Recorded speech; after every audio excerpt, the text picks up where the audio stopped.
आज देखेंगे बीटीएस के सॉन्ग लाइक एनिमल सॉन्ग के हिडन मीनिंग। ये सॉन्ग डीप और इमोशनल है। ये सिर्फ सिंपल लव या अट्रैक्शन नहीं बल्कि अनकंट्रोलेबल फीलिंग को शो करता है। इस सॉन्ग में एनिमल का मतलब है इंसान का कंट्रोल से बाहर हो जाना। कभी इंसान में इतनी स्ट्रॉन्ग फीलिंग हो जाती है कि वो लॉजिकली नहीं सोचता, बस इंस्टेंट से रिएक्ट करता है। इंस्टेंट का मतलब नेचुरल बिहेवियर, मतलब इंसान सोच समझ कर नहीं बोलता, जो मुंह में आए वो बोल देता है, नेचुरल रिएक्ट करता है। ये उस इंसान के लिए डेंजरस हो सकता है। तो चलो इस सॉन्ग के कुछ लाइंस को उर्दू में देखते हैं। Let's start. सॉन्ग टॉक्सिक या इंटेंस लव को भी रिप्रेजेंट करती है, जहाँ दो लोग एक दूसरे से इतने ज़्यादा अट्रैक्टिव हो जाते हैं कि वो अपना कंट्रोल खो बैठते हैं।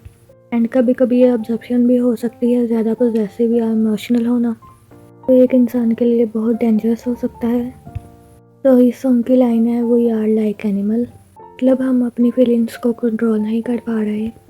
जैसे एनिमल्स इंस्टेंट से चलते हैं, एनिमल्स का अपना नेचुरल रिएक्शन होता है, वैसे ही हम सिर्फ इमोशंस फॉलो कर रहे हैं। मतलब एक ऐसा इंसान जो अपने कंट्रोल से बाहर हो जाता है, फिर वो नहीं सोचता क्या सही है क्या गलत है। वैसे ही सेम सॉन्ग की next line, no control just instant. इस सॉन्ग की लाइन का मतलब कोई सोच समझ नहीं, बस जो दिल में आया वो करना है।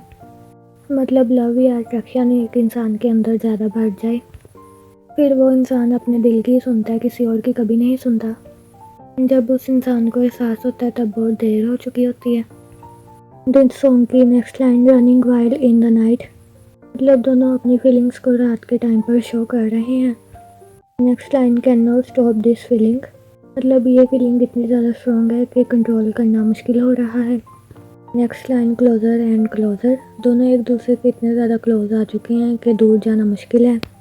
लाइन्स का मतलब कभी कभी इंसान ऐसा हो जाता है और ऐसा फील करता है जैसे वो अपनी ही फीलिंग्स का गुलाम बन गया है।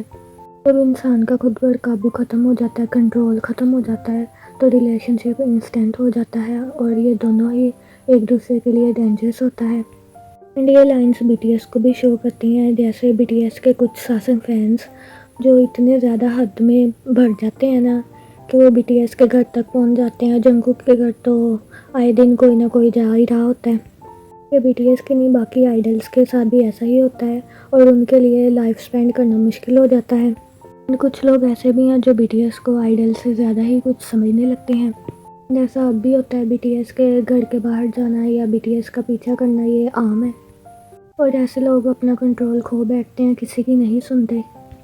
इससे आइडल को तो परेशानी होती है पर उसका खुद का भी नुकसान होता है। वी ने भी एक बार बोला था हमसे प्यार करो as idol, as a husband या बॉयफ्रेंड सोच कर नहीं।